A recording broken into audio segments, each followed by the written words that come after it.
তৈরি পোশাক ও টেক্সটাইল খাতের অধীনে ১২২টি কারখানা এখনও ফেব্রুয়ারি মাসের বেতন পরিশোধ করেনি। এছাড়া ঈদের বোনাস দেয়নি ৭২৩টি কারখানা। এ তথ্য জানিয়েছে শিল্প পুলিশ। বিজিএমইএ, বিকেএমইএ, বিটিএমএ ও বেপসার অধীনে মোট ২,৮৯০টি চালু কারখানার মধ্যে ২৭ ফেব্রুয়ারি সকাল ১০টা পর্যন্ত ২,৭৬৮ প্রতিষ্ঠান ফেব্রুয়ারির বেতন পরিশোধ করেছে।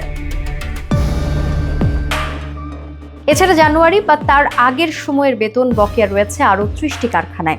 আর মার্চ মাসের জন্য ৪২২টি কারখানা শ্রমিকদের অর্ধেক বেতন অগ্রিম পরিশোধ করেছে।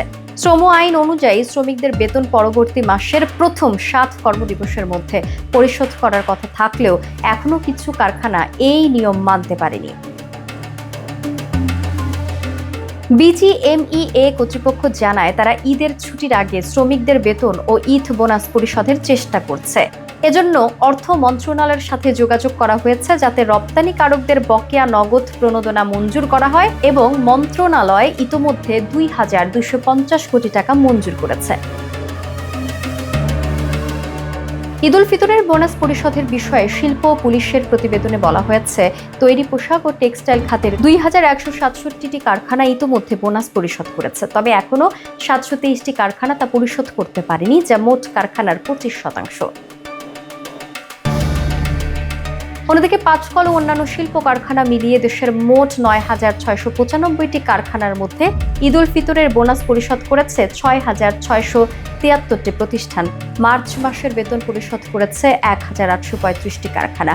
তবে এখনো ৭,৮৬০টি কারখানায় মার্চ মাসের বেতন বকেয়া রয়েছে, যা মোট কারখানার ৮১.০৭%। শ্রমিকদের বোনাস ও বেতন সময় মতো পরিশোধ নিশ্চিত করতে বাণিজ্যিক ব্যাংকগুলোকে রাজি করাতে কেন্দ্রীয় ব্যাংকের কর্মকর্তারা সহায়তা করছেন বলে জানান বিজিএমইএ এর প্রশাসক মোহাম্মদ আনোয়ার হোসেন।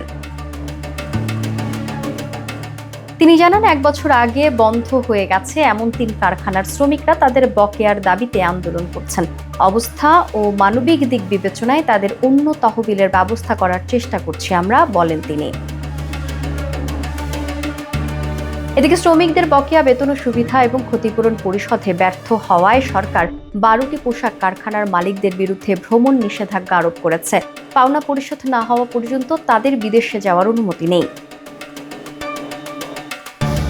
এদের মধ্যে রয়েছে ডিরেক্ট গ্রুপের ৩টি কারখানা, মাহমুদ গ্রুপের ২টি, টিএনজেড গ্রুপের ৪টি, স্টাইলক্রাফট লিমিটেড, ইয়াংওয়াং বিডি লিমিটেড এবং রোর ফ্যাশনস। তবে মাহমুদ গ্রুপের মালিক ছাড়া অন্য কারখানার মালিকরা ইতোমধ্যেই দেশ ছেড়ে চলে গেছেন। মাহমুদ গ্রুপের ডিএমডি রফি মাহমুদ বলেন, আমাদের শ্রমিকদের বেতন পরিশোধের জন্য ৮ কোটি টাকা প্রয়োজন। তিনি জানান, একটি ব্যাংকের ৫.৫ কোটি টাকা দিতে সম্মত হয়েছে। অন্য একটি ব্যাংক নগদ প্রণোদনার বিপরীতে ২.৫ কোটি টাকা দেবে বলে জানিয়েছে।